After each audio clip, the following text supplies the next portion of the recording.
Angola agora. Notícias. 7000. Estás à espera do quê? Faz como ela. Começa a imprimir à toa. Os tonas reciclagem Tonangol. Agora, imprimir é à toa.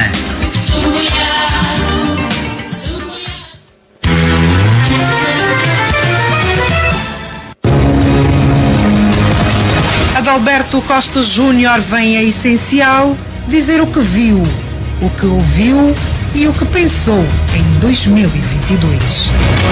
Esta terça-feira, 20 de dezembro, depois das 17 horas, no Essencial Entrevista com Ivaristo Mulaza.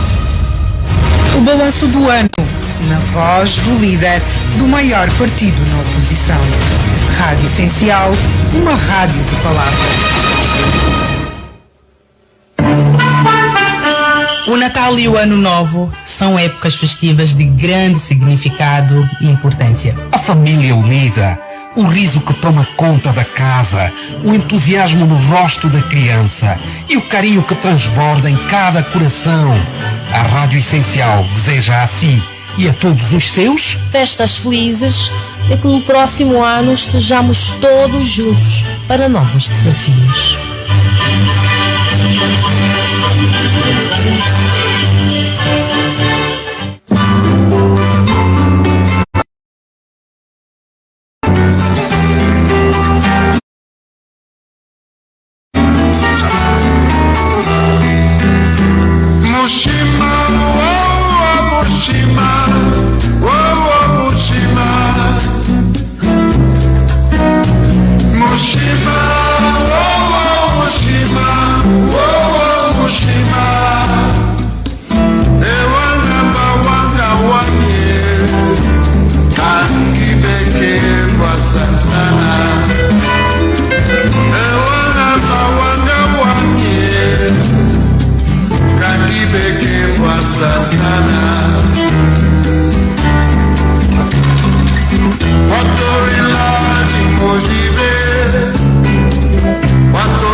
Essencial Entrevista, todas as terças-feiras, depois das 17 horas, com repetição na quarta de manhã. Muito boa tarde, ouvintes da Rádio Essencial. Sejam bem-vindos a este espaço habitual das terças-feiras. O que nós temos tido a esta hora é uma grande entrevista, no caso do programa Essencial Entrevista, ou o debate. Nós temos estado a revisar as entrevistas com debates. Hoje temos uma grande entrevista e com um entrevistador diferente, não habitual. Meu nome é Ivaristo Mulaza, eu sou o diretor-geral do Jornal Valor Económico. Estou aqui institucionalmente para conduzir esta entrevista com o nosso convidado de hoje, a quem daqui a bocado dirijo a palavras, mas antes umas breves apresentações. Adalberto Costa Júnior é presidente da UNITA, que é o nosso convidado no caso, pelo menos desde 2019, embora tivesse registado um certo interregno no ano passado por força da anulação do 13º Congresso da UNITA, por decisão do Tribunal Constitucional. Entretanto, voltaria a ser reeleito ou eleito, uma vez que o Congresso foi repetido, e praticamente por aclamação, considerando que os opositores, digamos assim, do Congresso, entretanto anulado, acabaram por não participar na repetição do Congresso o ano passado. Algumas notas breves do seu percurso político. Está afiliado à UNITA pelo menos desde 1975, espero não estar enganado. Portanto, qualquer coisa, volta a 13 anos após o seu nascimento em 1962, num município, numa localidade que pertencia a Benguela, mas hoje está incluída no município do Ambo. Teve outras passagens na província, no caso do Ambo, teve outras passagens relevantes, com cargos relevantes no partido como por exemplo de presidente da bancada parlamentar do partido, também foi vice-presidente durante alguns anos, foi representante da UNITA em alguns países, como Portugal e na Itália, e neste país também esteve a representar a UNITA junto do Vaticano, o Estado da Igreja Católica e a sede e a morada oficial do Papa. Portanto, são algumas das notas de um convidado que, de resto, dispensa quaisquer apresentações. Eu já vou assim, antes quero lembrar aos nossos ouvintes que podem acompanhar-nos também pelas redes sociais, muito especificamente a página do Facebook da Rádio Essencial, a página mesmo Rádio Essencial, e também através do www.radioessencial.co.au. Agora sim, dirijo-me assim, Sr. Presidente da UNITA, mais uma vez, muito boa tarde, seja bem-vindo a este espaço e muito obrigado por ter aceitado o nosso convite.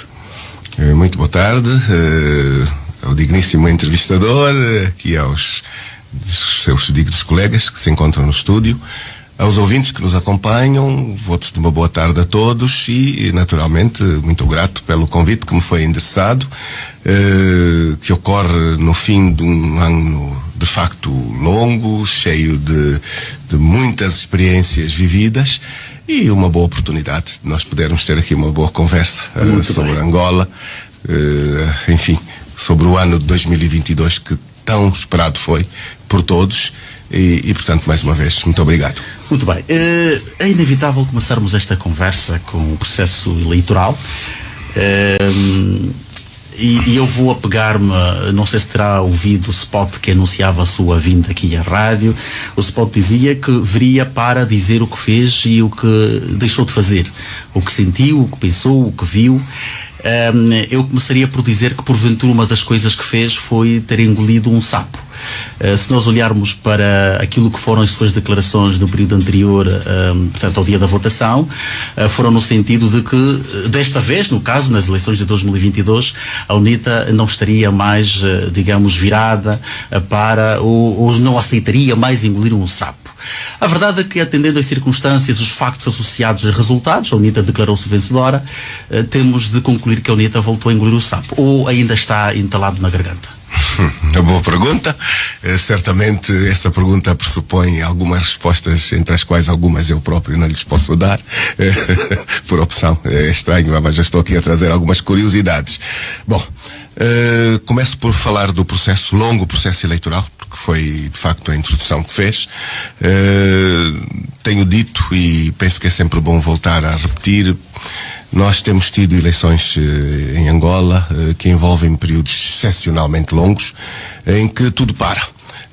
E nós tivemos todo um processo pré-eleitoral de quase 1 ano e meio, com um processo eleitoral de 1 mês e depois ainda mais 2 meses de alguns diferentes, muito grandes, o que traz quase 2 anos em que tudo parou.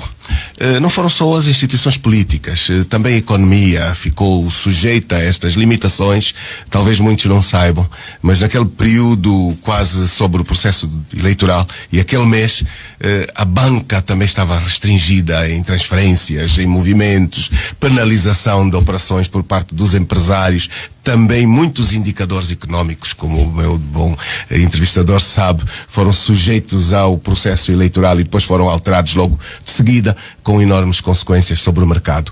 Então, fundamentalmente deixar esta questão de que nós precisamos de olhar para as eleições, abordá-las com prazos bem mais curtos, regularizar a abordagem das eleições como uma questão normal e não punirmos o país e não punirmos os cidadãos por consequência deste espaço absolutamente motivado por razões partidárias, onde as instituições do Estado ficam todas elas alinhadas aos interesses do partido que governa.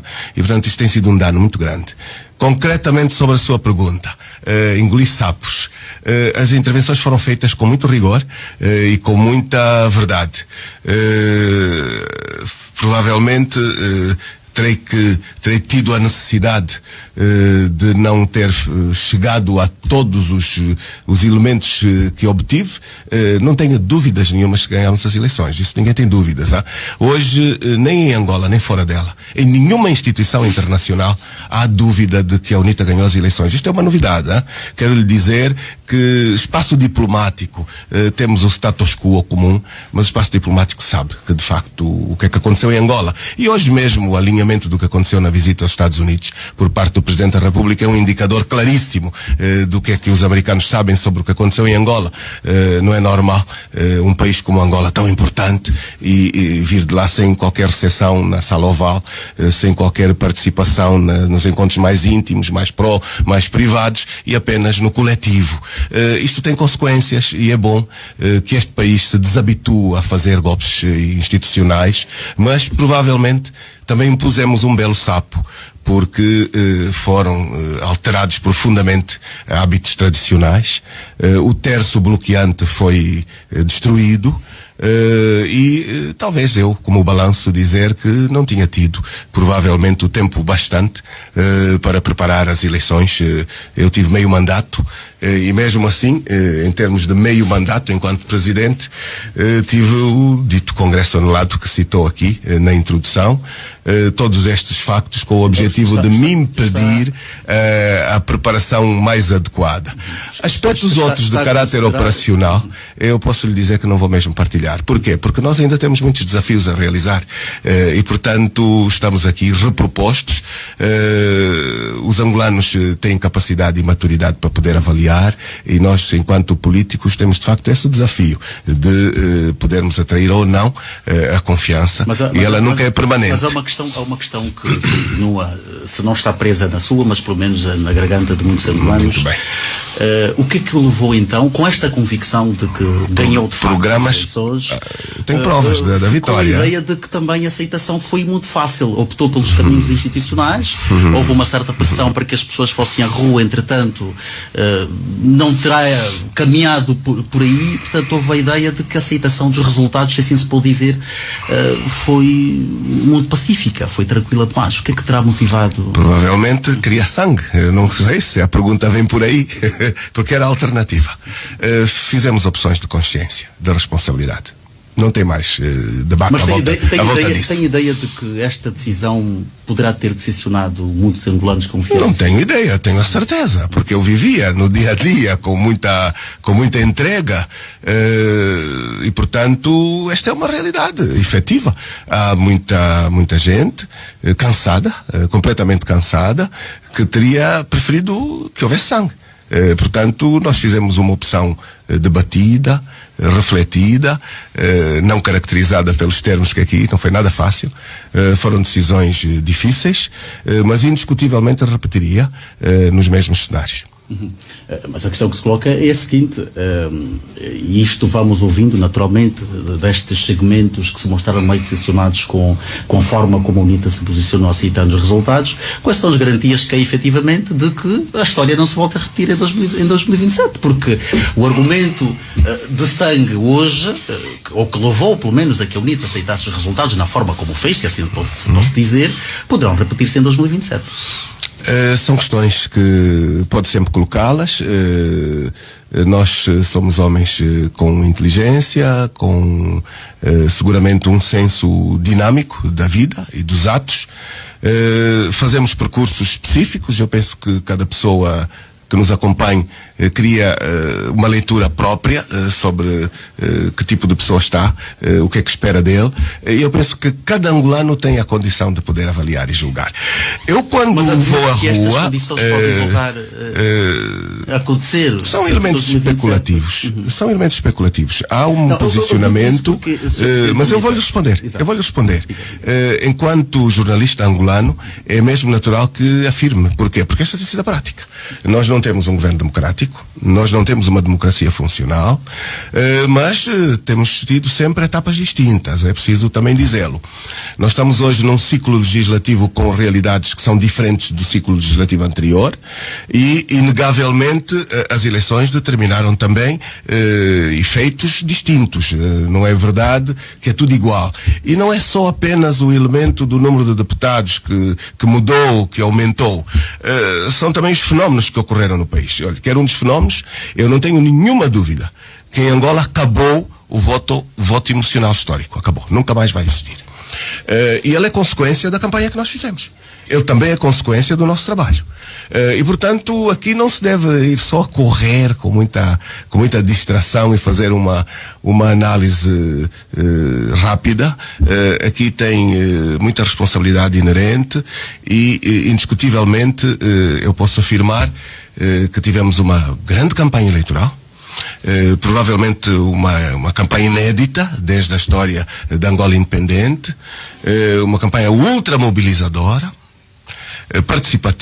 participada por um extrato muito amplo. Eu não tenho nenhuma dúvida que na UNITA votou muita gente que não está afiliada na UNITA e que não estava afiliada na UNITA. Eu não estou dentro do gabinete permanente. Ainda esta manhã eu saí à rua e fiz uma experiência. Vou convidar o seu jornalista um dia desses a fazer essa experiência. Era bom se fizéssemos essa experiência com quem está a governar, a ver se os efeitos eram os mesmos.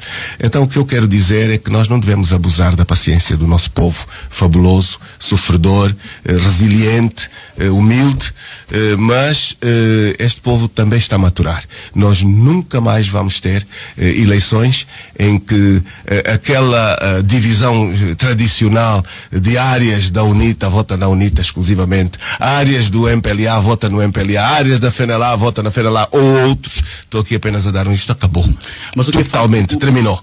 E terminou porque foi feito um grande trabalho e não foi só por este espaço eleitoral, é uma maturação que tem vindo a ser feita gradualmente, mas esta marcou muito. Mas pergunto, o que é facto é que, independentemente destas alterações a que se referiu, resultantes dos resultados eleitorais, a verdade é que nós continuamos a ter um partido que controla as instituições que legitimam os processos.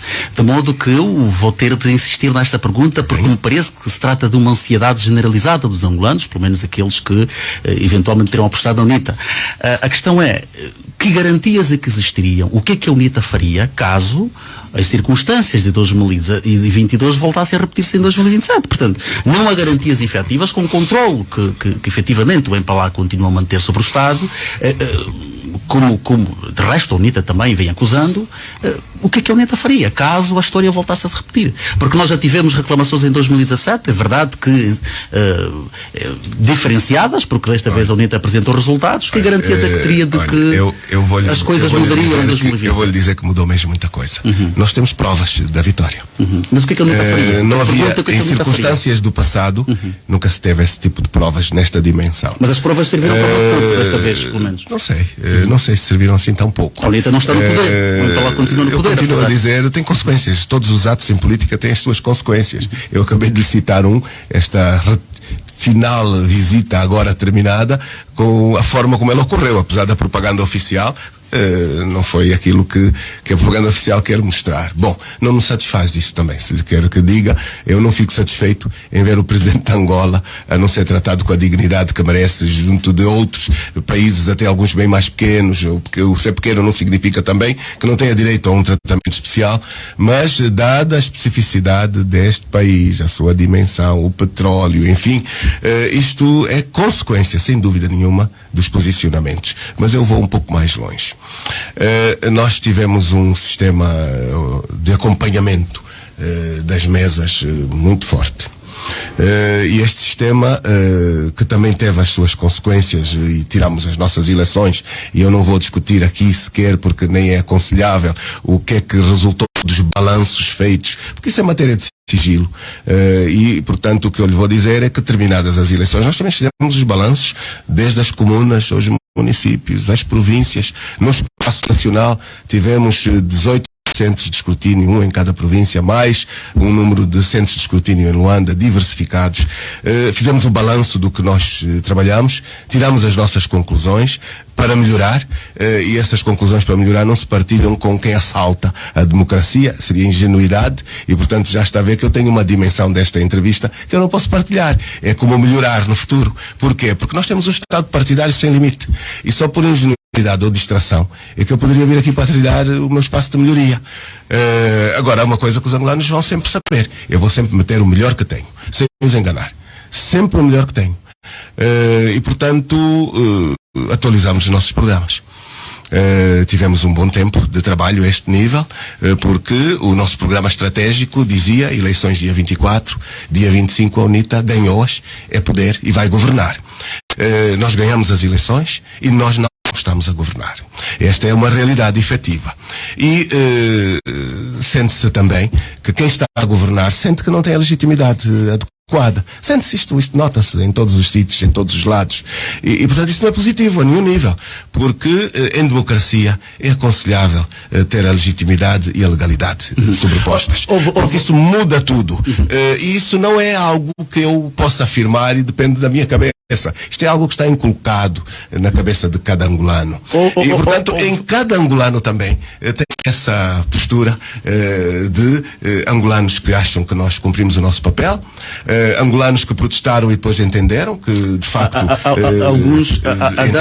angolanos outros que não entendem até hoje. A UNITA deu a entender em algum momento que a decisão que tomou de entrar no Parlamento ficou dependente, em certa medida, da auscultação que faria, porque houve uma certa divisão. Eu pergunto se foi um pretexto, porque a UNITA estava preparada de facto para aceitar os resultados de acordo com as circunstâncias que se colocaram. Ou tentou-se atribuir criar-se aí uma espécie de um pretexto, bem, nós estamos aqui a aceitar porque fomos consultar as pessoas e as pessoas disseram-nos para aceitar. Ou gera qualquer coisa em relação a qual a UNITA estava preparada. Se é jornalista, penso que faz bem. Deve procurar o máximo de respostas para o máximo de esclarecimento. Nós temos níveis de auscultação interna. A UNITA é um partido democrático, de facto, na sua eleição e no seu funcionamento. Esses níveis foram devidamente auscultados no plano interno. Foi feito um debate muito forte, dias difíceis, aqueles foram dias muito difíceis. E, portanto, feita essa auscultação, nós voltamos a fazer aquilo que fizemos desde o princípio. Nós fizemos muitas vezes passagens pelo país, não foi a primeira. Porquê? Porque a nossa opção estratégica não foi caminhar sozinhos. Nós caminhamos para estas eleições com um modelo inovador, um modelo de risco, também devo lhe dizer, um risco externo e um risco interno. O presidente da UNITA propôs ao seu Congresso a constituição de uma ampla frente para a alternância. E mesmo para a UNITA foi uma novidade. Ter hoje uma bancada parlamentar que é constituída por uma diversidade, não apenas por alguns independentes. E, portanto, isso também incute um desafio interno, devidamente debatido, avaliado, e eu sou daqueles que assumo os riscos. E acho que hoje, não me fez ainda a pergunta, continuo a pensar que foi uma excelente opção.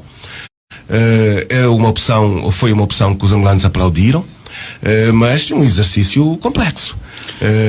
Caminhar no dia a dia em concertação com dois outros partidos, ou melhor, um projeto que não foi legalizado, todos sabem que tinha tido todas as condições para o ser, mais um partido político, mais a sociedade civil, é um exercício que eu penso que o nosso adversário não está capaz de a fazer. Então, o que eu fiz foi uma auscultação adequada a esta realidade.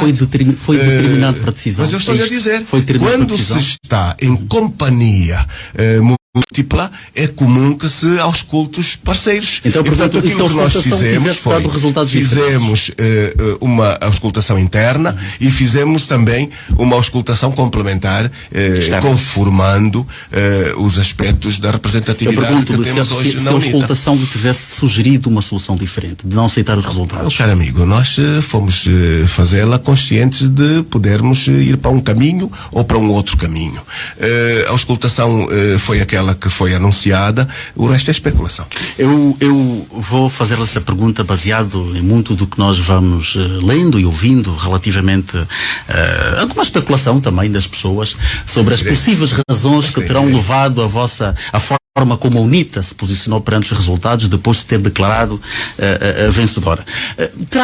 Poderá ter havido algum tipo de ameaça, algum tipo de chantagem? O senhor Presidente em particular poderá ter sido, terá sofrido algum tipo de chantagem, algum tipo de ameaça para aceitar os resultados? Eu já vivi momentos, infelizmente, de muita tensão na vida política, de muitos riscos, de muitas tentativas de compra, já o tenho dito. Aconteceu desta vez? Tenho o meu perfil de forma de estar e, portanto, eu penso que os angolanos acabam por nos conhecer bem. A sua pergunta, eu penso que os angolanos todos já responderam. Não, mas eu pergunto se houve essa tentativa. Portanto, não sou uma coisa é aquilo que os angolanos sabem de si, outra coisa é aquilo que eventualmente os angolanos não sabem seguramente se poderá ter havido alguma abordagem neste sentido ou não. Eu comecei a entrevista a dar-lhe tempo para me interromper. Lá meio se me continua a interromper, eu vou lhe interromper.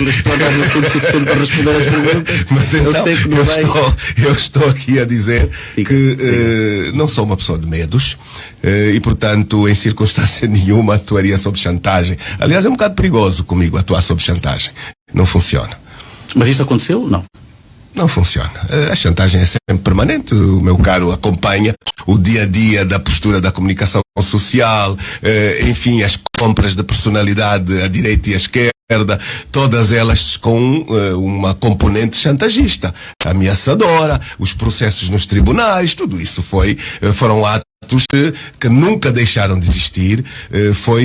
Eu tenho usado uma palavra pesada demais, não gosto, não é bom, hein? Eu sou um angolano que gostaria de estar aqui a dizer, nós somos um país democrático, um Estado de Direito que respeita as leis, numa economia de mercado funcional, num país em desenvolvimento. Quem me dera? Não é verdade. Infelizmente, nada disto é verdade. Então é com alguma dor, com algum sentido de lamento profundamente, estar a fazer uma avaliação que não corresponde em nada àqueles propósitos que eu muito gostaria de aqui ver. E portanto, sem perder o fio à meada, nós tivemos uma campanha que foi utilizado tudo, inclusive terrorismo de Estado. E eu digo isto com muita dor, porque é uma palavra pesada, terrorismo de Estado, mas é real. E este terrorismo de Estado continua. Está a referir-se a quê, concretamente? Não, o Estado utiliza metodologias de terror inaceitáveis numa democracia. Pelo menos pelo texto da Constituição. Mas está a referir-se a quê? Exemplos concretos? O Estado angolano. Que estamos a falar de quê? Estamos em que país? Estamos a falar do nosso governo, estamos a falar das instituições, dos serviços de inteligência, estamos a falar do que se passou, e os senhores são testemunhos, dos processos nos tribunais, das acusações de pedofilia, dos programas encomendados na imprensa pública paga por nós. Estou a falar de ter-se debatido durante dias e dias Adalberto Costa Júnior numa televisão pública, que é uma pouca vergonha. Estamos a falar destas questões. Isto é inaceitável, meu caro. Isto é o limite do inaceitável. E sem dúvida nenhuma que para um observador externo isto penaliza a imagem de Angola a todos os níveis. Eu faço votos que isso nunca mais se repita. Eu faço votos. Estamos a falar de, por exemplo, num momento muito curto, específico, tudo foi legalizado. Quando se chegou a um determinado momento, o Tribunal Constitucional legalizou tudo. Legalizou os partidos todos numa semana, publicaram tudo num Diário da República. Isto legitima e permite trazer-nos a um conceito de credibilidade das instituições? Não. E depois o papel das procuradorias, uma pouca vergonha. Está a falar, e era esta a minha realidade, um presidente de um partido político, deputado, cidadão, começa por ser assim, um cidadão, porque o cidadão é que começa por merecer o respeito, não é condição de exceção, um cidadão com todos os direitos de proteção do Estado, a sua integridade, o seu bom nome, todas estas realidades, agredidos permanentemente sem proteção do Estado. Um cidadão que viaja e chega ao aeroporto, o seu boletim de viagem, mais os seus passaportes publicados na internet. Isto confere um crime, efetivamente. Que procedimentos teve a Procuradoria? Zero. Absolutamente zero. Nenhuns. Isto é uma prática contínua. Isto credibiliza o Estado? É a questão que eu aqui ponho. Este é um Estado democrático? Isto é terrorismo de Estado. Completamente. Houve alguma investigação por parte de quem tutela estes serviços para averiguar quem é que recebeu os documentos, quem é que os proporcionou a ser publicados? Isto foi levado a julgamento, a responsabilização? E a UNITA apresentou queixa? Naturalmente. Nem precisava. Quero lhe dizer que para estas questões temos que ser protegidos pelo Estado. Tal como lhe disse, estávamos perante um cidadão com direitos. Um deputado já é uma condição de exceção. Um presidente de um partido político, um conselheiro da República. Veja, A que nível se chega? Tão Deixa-me baixo. deixa-me E, portanto, estas foram as realidades que caracterizaram o dia a dia. E, portanto, este foi o ambiente que nos abraçou durante todo o processo de 2021 e de 2022. Há um outro aspecto que aparentemente terá ficado aquém das expectativas de muitas pessoas. A UNIT havia declarado que apresentaria resultados alternativos aos que seriam apresentados pela CNE. De facto, acabou por fazê-lo de forma parcial, mas ficou a ideia de que também soube a pouco. Porque que não fez mais? Limitou-se de forma mais significativa a Luanda e o resto soube a pouco. O que é que aconteceu? O jornalista tem a obrigação de investigar, se é do seu interesse, está aberto. O centro de escrutínio continua aberto. É um desafio que eu deixo ao seu jornalista. Nós não fechamos nada. Portanto, se o jornalista entende que estes factos são de interesse nacional...